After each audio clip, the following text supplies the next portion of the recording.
second wave feminism, they were masters at exploiting the use of the media, particularly television in the early.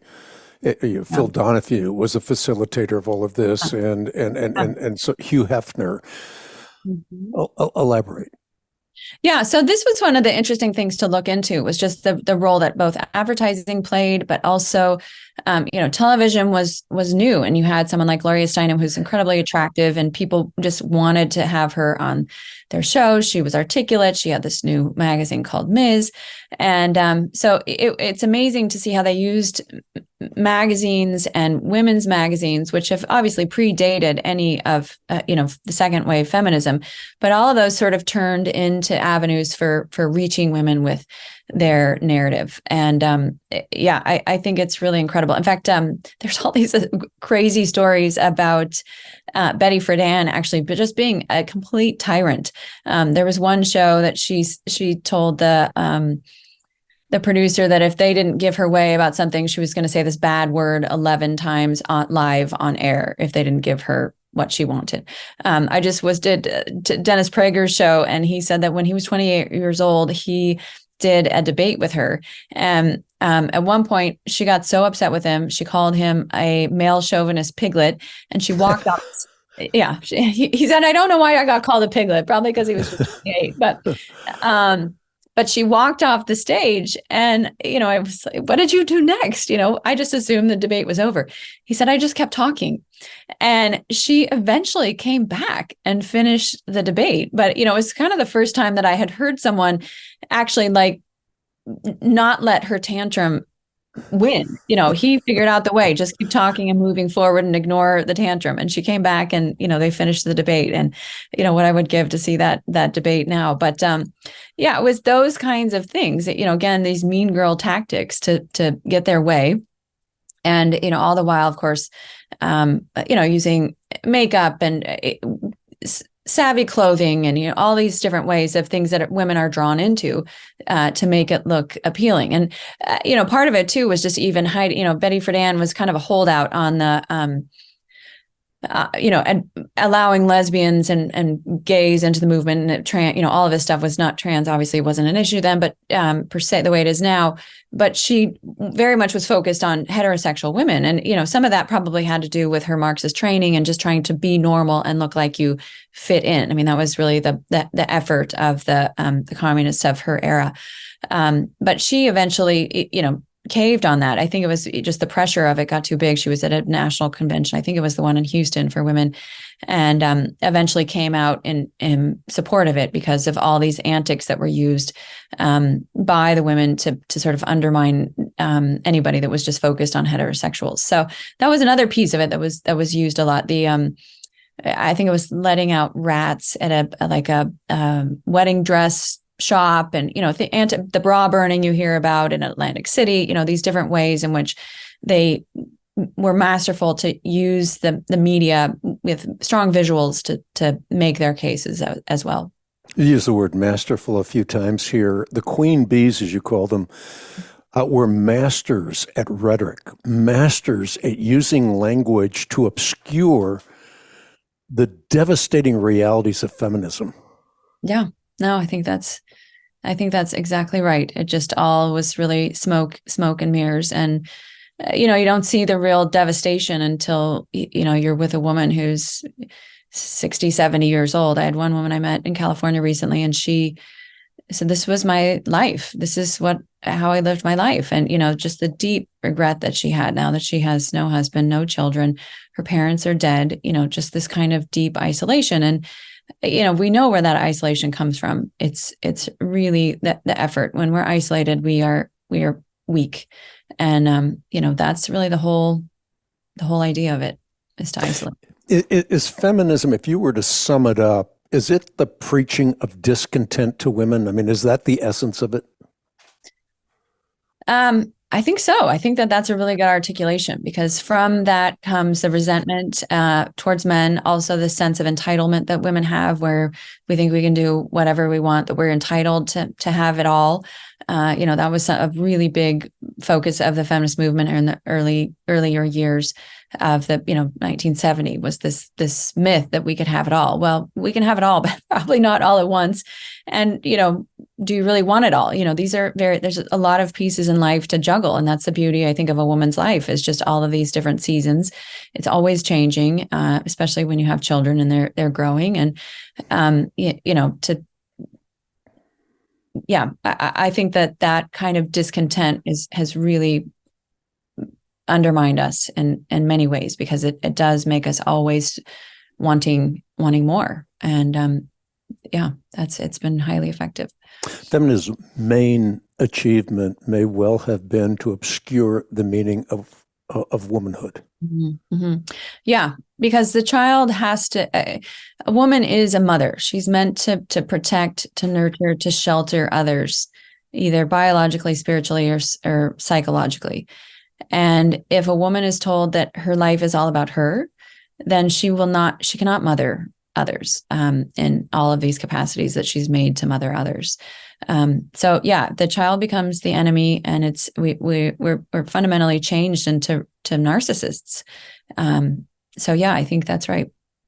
The third section of your book, where you talk about no girls, chapter 9, Margaret and Ls. Mm-hmm. Is that right? Yeah, Margaret and the Ls. Mm-hmm. Yeah, and you made the point that part of the genius of the women's movement was equating women's rights with those of blacks and gays. Mm-hmm. So the conflation of the categories became a major victory. Yeah. Yeah, because then now you hear all kinds of language about sex blindness and whatnot, not recognizing that there are incredible distinctions and differences between men and women, and trying to erase those entirely through birth control, through abortion, through this idealization of the masculine, that I think has contributed significantly to the issues. John Money, no discussion on this topic would be complete without discussing what he did in inventing the term gender identity. Yeah. Yeah. So John Money was the scientist that thought that you could actually be born with the wrong gender. You could be born, like we hear all the time today, I was a man trapped in a woman's body, or, vice versa, or whatever.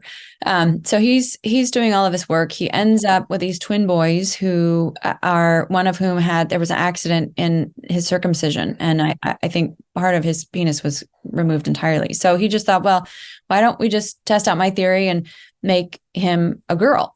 And so that's what his parents did. They went along with it. And in the meantime, he's also sexually molesting these boys as they're being raised, because, of course, he has access to them through his practice. And anyway, tragically, the boy that was called the girl ended up being told the truth and went back to being a man. Both men, when they were older, committed suicide because of just the abuse that they had undergone was so significant. It was obviously crushing to them. But the craziest part is that his ideas stuck. I mean, people are still using them. This is where all of the transgender, all of the trans, change in gender, all of it comes from Money's work, which has been largely discredited, but people have just hung on to it and, taken it on as if this is the gospel.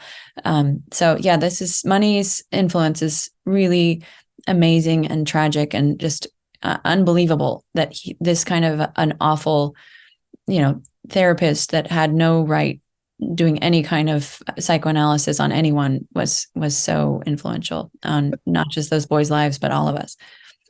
Yeah, and I think Margaret Sanger fits into the same category. I mean, the enormous disservice that she has done to Western civilization, to human civilization, through birth control, through eugenic control, through population control. She was a purveyor of the population bomb myth and many other myths as well. But she was a master at that, and she wreaked havoc. Yeah. You can even look at the science of being well born, and its influence on Nazi Germany and the concentration camps and the eradication of Jews.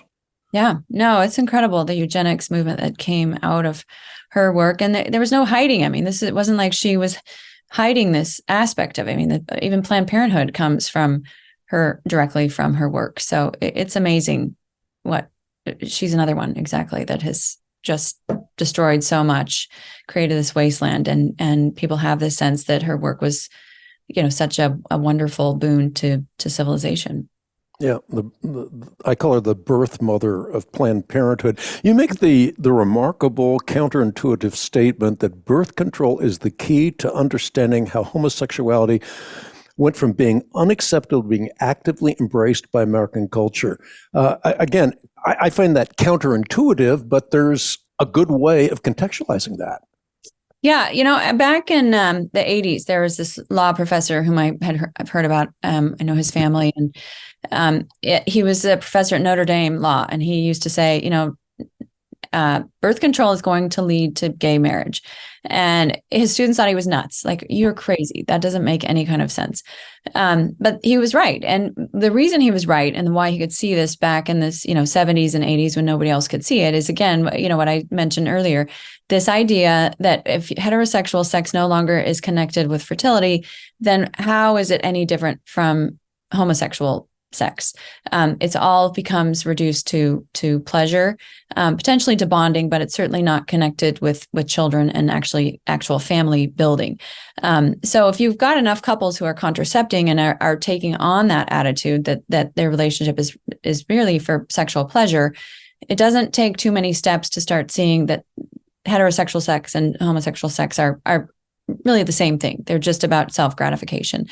And that's really what has happened across the board. You just hear people so lackadaisical about it, not really seeing that there are much more significant realities at play and at work than just that sex is about gratification, but that the fertility piece is really vital for understanding the family and for building up a civilization. Yeah, I mean, you're just a master writer. You talk about the word crisis that threatens to undo Western civilization. Some elaboration on words or phrases like birthing person, bleeding person, chest feeder, egg-making person. The insanity of that, but it somehow or other has become acceptable. Even in the definitions that you find in major dictionaries.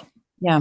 And those are always changing. I mean, it was kind of the hard part about the book, was trying to keep up with the different changes that were happening in dictionaries. And, how do we, they're always trying to navigate the trans issue and not offend anyone. And so again, how do you come up with what a woman is? And, one of my favorites is something like a woman is a non-male, which of course could be anything, but, yeah, it's really remarkable to see just how deeply this has gone and how offensive it is. It's just stripping us of real content of what it means to be human and making us very much into, just sexual actors that are just seeking pleasure and gratification instead of something obviously much deeper that we all yearn for. And, even if we don't know that we do, it's there, that deep desire to be loved and to love others. All of that gets lost in this because it has been reduced to gratification. Even that the latest word was thrown out was bonus hole. It's just incredibly it's just awful kind of reality of speaking about our bodies and what they're meant for. Unbelievable. This comes right from your book. Cambridge Dictionary released a new definition of womanhood in 2022, including those who identify as trans women, and it reads as follows.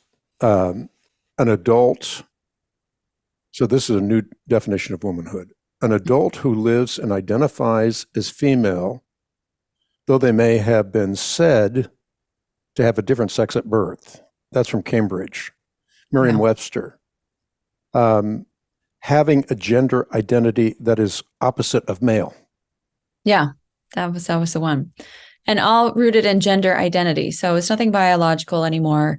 It's all a matter of just feelings and emotions and sentiments. And it's always interesting too to see sort of how much is embraced about when people change to something that they're not. But what about, you see this in among the psychology of homosexuality as well. What about when people want to go back to what they originally were? The detransitioners, but also people that want to go back to being heterosexual. That isn't completely looked down upon as well. So these are all the slip showing of really realizing this is an absolute ideology that they are pushing, because it's only one direction, and that's accepted, on a national scale, and that's to the deformation of what they are. Talk about the effect of taking testosterone injections if you're a woman transitioning into a man. The description is horrifying. Yeah, no, it's pretty incredible what happens. I mean, first things are things like weight loss, and then the vocal cords being tightened, and the voice getting deeper, getting hairier. But the one that's just really awful is the uterus. It dries up eventually, because it doesn't have estrogen and progesterone that obviously is needed in a woman's body to maintain a healthy uterus. So a lot of women under using testosterone have to have their uterus removed because it just dries out. So yeah, there's a lot of incredible long-term effects that happen. I know there was one woman I was reading about that she was on testosterone, and she had no idea that she had a beautiful voice. Well, her voice changed dramatically, and she can't sing anymore. So it's those kinds of things that are major changes that, most of which are, you're not going back the other direction, especially once you've been on testosterone for longer periods of time. Even male balding pattern. Yes, exactly. All of that. Yeah. Oh my goodness. You really want to be a man? I know. Well, I think that's a great question, though. I mean, that's the thing is we haven't said anything good about being a woman for 50 years. So, of course they want to be a man. Of course they don't want to deal with a period and all of those things connected with our fertility, breasts, all of that is very awkward and uncomfortable, and in many respects hard to adjust to. And this is what these girls want, is they don't really want to be boys. They don't really want to be men. They just want to be a non-woman. And, I think that's the attraction is that aspect, not really to be a man.